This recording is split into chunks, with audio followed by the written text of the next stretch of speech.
चलिए आपको कुछ बातें बताते हैं अपने धर्म को लेकर के।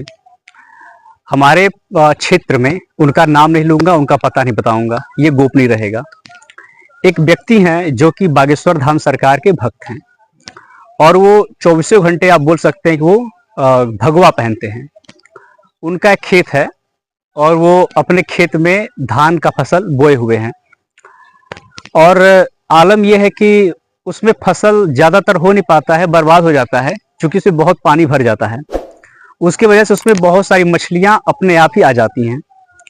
तो अब जब धान कटाई का सीजन आता है तो वो धान के साथ साथ मछलियों को भी पकड़ना शुरू करते हैं, मतलब जाला लगाते हैं और सारी मछलियां उसमें फंसने लगती हैं।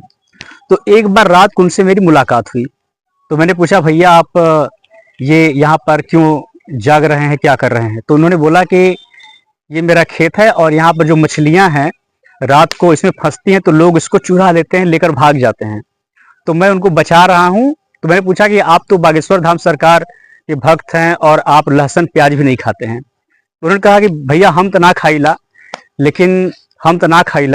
लेकिन ये सब बेच देला तो मिल जाला पैसा काम दे वाला। तो फिर मैंने कहा अच्छा ठीक है। मैंने उनसे बातें नहीं की। उन्होंने बताया कि उनके सारे परिवार में सभी बच्चे मांस नहीं खाते, यहाँ तक कि प्याज लहसुन भी नहीं खाते हैं। उनका एक ही लड़का है जो खाता है, वो बाहर रहता है। तो सब मिलाकर ये पता चला कि उनके अंदर क्या है कि वो हनुमान जी के भक्त भी हैं, लेकिन उनके अंदर इतनी गहरी करुणा नहीं थी कि वो जो मछली है वो किसी दिन कटेगी, मरेगी, और उसका वो व्यापार मन में सोच रहे हैं। तो कहने मतलब ये कि हमारे यहाँ जो धर्म लोग समझते हैं वो क्या समझते हैं कि वर्जनाओं को लेकर के है। जितनी भी वर्जनाएं हैं उन्हीं को लोग धर्म मानते हैं। तो उनको ये नहीं पता होता है कि धर्म हमारा मूल रूप से अहिंसा के पालन को लेकर के होना चाहिए, करुणावान धर्म होना चाहिए। अब जितने भी लोग हैं उनको लगता है सिर्फ प्याज लहसुन छोड़ देने से, बागेश्वर धाम सरकार की उपासना कर देने से मुक्ति मिल जाएगी या फिर मेरा अच्छा कुछ हो जाएगा, तो वो गलत फहमी है।